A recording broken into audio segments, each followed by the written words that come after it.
ਅਨਵਾਰ ਲੱਗ ਫੌਜੀ ਤੇ ਵਿਕਾਸ ਰਾਤੀ ਕ੍ਰਾਈਮ ਕੰਟਰੋਲ ਡਿਪਾਰਟਮੈਂਟ ਦੇ ਨਾਲ ਮੁਕਾਬਲੇ ਦੇ ਵਿੱਚ ਪਾਰ ਹੋ ਗਏ। ਅਨਵਾਰ ਲੱਗ ਫੌਜੀ ਔਰ ਵਿਕਾਸ ਦਾ ਤਾਲੁਕ ਖਤਰਨਾਕ ਸ਼ਾਹ ਗੈਂਗ ਦੇ ਨਾਲ ਸੀਗਾ। ਇੱਕ ਦਿਨ ਪਹਿਲੇ ਜਨਾਬੇ ਅਲੀ ਪੱਖਰ ਦੇ ਇਲਾਕੇ ਦੁੱਲੇ ਵਾਲੀ ਦੇ ਵਿੱਚ ਇੱਕ ਸੀਸੀਡੀ ਦੇ ਨਾਲ ਮੁਕਾਬਲਾ ਆਇਆ, ਜਿਹਦੇ ਵਿੱਚ 4 ਸ਼ਾਹ ਭਰਾ ਜਿਹੜੇ ਸੀ ਨਾ ਉਹ ਪਾਰ ਕਰ ਦਿੱਤੇ ਗਏ।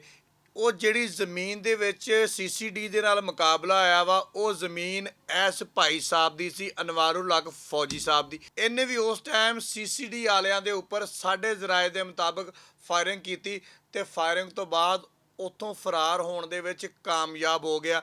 ਇਹ ਵਿਕਾਸ ਜਿਹੜਾ ਇਹ ਵੀ ਉਹਦੇ ਨਾਲ ਸੀਗਾ। ਉੱਥੋਂ ਫਰਾਰ ਹੋਣ ਤੋਂ ਬਾਅਦ ਇਹ ਗੋਜਰੇ ਆ ਕੇ ਛੁਪ ਗਏ ਤੇ 4 ਸ਼ਾਹ ਜਿਹੜੇ ਸੀ ਨਾ ਉਹ ਉੱਥੇ ਮੁਕਾਬਲੇ ਦੇ ਵਿੱਚ ਪਾਰ ਹੋ ਗਏ। ਹੁਣ ਆਨੇ ਆ ਵਾਕਿਆ ਜਿਹੜਾ ਸੀਸੀਡੀ ਰਿਪੋਰਟ ਕਰਦਾ ਉਹ ਕੀ ਕਹਿੰਦਾ ਵਾ। ਉਹ ਕਹਿੰਦਾ ਜੀ ਸੀਸੀਡੀ ਮੁਕਾਬਲੇ ਦੇ ਵਿੱਚ ਬਦਨਾਮੇ ਜ਼ਮਾਨਾ ਸ਼ਾਹ ਗੈਂਗ ਦੇ ਮਜ਼ੀਦ 2 ਇਸ਼ਤਿਹਾਰੀ ਜਿਹੜੇ ਆ ਨਾ ਉਹ ਹਲਾਕ ਹੋ ਗਏ। ਇਲਾਕੇ ਦੇ ਵਿੱਚ ਦਹਿਸ਼ਤ ਦੀ ਅਲਾਮਤ ਸਮਝੇ ਜਾਣ ਵਾਲੇ ਸ਼ਾਹ ਗੈਂਗ ਦੇ ਖਿਲਾਫ ਸੀਸੀਡੀ ਦਾ ਆਪਰੇਸ਼ਨ ਜਾਰੀ ਆ। ਇਹ ਮੈਂ ਪ੍ਰੈਸ ਰਿਲੀਜ਼ ਤੁਹਾਨੂੰ ਉਹਨਾਂ ਦੀ ਪੜ੍ਹ ਕੇ ਸੁਣਾਉਣ ਡਿਆ ਵਾਂ। ਅਸਲ ਗੱਲ ਮੈਂ ਤੁਹਾਨੂੰ ਦੱਸ ਦਿੱਤੀ ਆ। ਦੁੱਲੇ ਵਾਲੀਓਂ ਭੱਜਿਆ ਤੇ ਗੋਜਰੇ ਆ ਕੇ ਕਿਤੇ ਲੁਕ ਗਿਆ। ਸੀਸੀਡੀ ਦੀ ਇਤਲਾਹ ਸੀਸੀਡੀ ਨੂੰ ਇਸ਼ਤਿਹਾਰੀਆਂ ਦੀ ਮੌਜੂਦਗੀ ਦੀ ਇਤਲਾਹ ਮਿਲੀ ਤੇ ਸੀਸੀਡੀ ਨੇ ਉੱਥੇ ਜਨਾਬੇ ਵਾਲੀ ਜਾ ਕੇ ਰੇਡ ਕਰ ਦਿੱਤਾ। ਜਦੋਂ ਰੇਡ ਕੀਤਾ ਤੇ ਇਹਨਾਂ ਦੋਨਾਂ ਨੇ ਸੀਸੀਡੀ ਵਾਲਿਆਂ ਦੇ ਉੱਪਰ ਫਾਇਰਿੰਗ ਕਰ ਦਿੱਤੀ। ਜਵਾਬੀ ਫਾਇਰਿੰਗ ਦੇ ਵਿੱਚ ਇਹ ਦੋਨੇ ਬੰਦੇ ਜਿਹੜੇ ਆ ਜ਼ਖਮੀ ਹੋਏ ਆ। ਇਹਨਾਂ ਨੂੰ ਹਸਪਤਾਲ ਲਿਜਾਂਦਿਆਂ ਹੋਇਆਂ ਜਾਂ ਰਾਹ ਦੇ ਵਿੱਚ ਹੀ ਦੋਨੇ ਬੰਦੇ ਜਿਹੜੇ ਸੀਗੇ ਹਲਾਕ ਹੋ ਗਏ। ਹੁਣ ਜਨਾਬੇ ਵਾਲੀ ਤੁਹਾਨੂੰ ਪਹਿਲੇ ਦਸੀਏ ਕਿ ਇਹ ਜਿਹੜਾ ਅਨਵਾਰੁਲ ਹਕ ਫੌਜੀ ਆ, ਇਹ ਪਹਿਲੇ ਵੀ ਫੈਸਲਾਬਾਦ ਪੁਲਿਸ ਨੇ ਕਈ ਵਾਰੀ ਗ੍ਰਿਫਤਾਰ ਕੀਤਾ।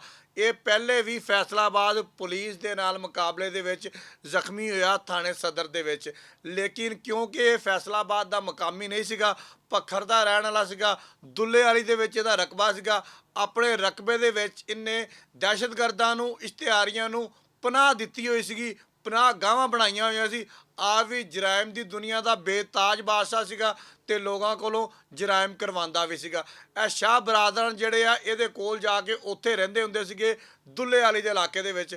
ਹੁਣ ਜਨਾਬੇ ਅਲੀ ਅਸਲ ਹਕਾਇਕ ਤੁਹਾਨੂੰ ਦੱਸ ਦਿੱਤੇ ਆ। ਸੀਸੀਡੀ ਦੇ ਤਰਜਮਾਨ ਦਾ ਇਹ ਕਹਿਣਾ ਵਾ ਕਿ ਜਿੰਨੇ ਵੀ ਮਫਰੂਰ ਇਸ਼ਤਿਹਾਰੀ ਆ ਨਾ, ਹੁਣ ਸੀਸੀਡੀ ਆ ਗਈ ਆ, ਜਾਂ ਤਾਂ ਹਥਿਆਰ ਜਿਹੜੇ ਆ ਸੀਸੀਡੀ ਦੇ ਅੱਗੇ ਲਿਆ ਕੇ ਰੱਖ ਦਿਓ ਕਿ ਭਾਈ ਆਹ ਸਾਡੇ ਹੱਥ ਖਲੋਤੇ ਆ, ਅਸੀਂ ਹੁਣ ਨਹੀਂ ਜੁਰਮ ਕਰਾਂਗੇ, ਸਾਰਾ ਕੁਝ ਜਨਾਬੇ ਅਲੀ ਸਾਨੂੰ ਮਾफ़ ਕਰ ਦਿੱਤਾ ਜਾਵੇ ਤੇ ਅਸੀਂ ਕਾਨੂੰਨ ਦੇ ਹਵਾਲੇ ਹੁੰਨੇ ਆ। ਜੇ ਨਹੀਂ ਲਿੱਤਰ ਤਾਂ ਫਿਰ ਸਾਡੇ ਕੋਲ ਹੈ ਹੀ ਆ। ਰੋਜ਼ ਅਸੀਂ ਮਾਰਿਆ ਕਰਾਂਗੇ, ਰੋਜ਼ ਤੁਸੀਂ ਖਾਇਆ ਕਰਨੇ ਆ ਤੇ ਅਸੀਂ ਵੀ ਆ ਕੇ ਰੋਜ਼ ਤੁਹਾਨੂੰ ਦੱਸਿਆ ਕਰਨਾ ਵਾ ਕਿ ਸੀਸੀਡੀ ਬਣਾਉਣ ਦੇ ਜਿਹੜੇ ਅਸਲ ਮਕਾਸਦ ਸੀਗੇ ਉਹ ਹਾਸਲ ਹੋਣਾ ਸ਼ੁਰੂ ਹੋ ਗਏ ਆ। ਬਹੁਤ ਸ਼ੁਕਰੀਆ।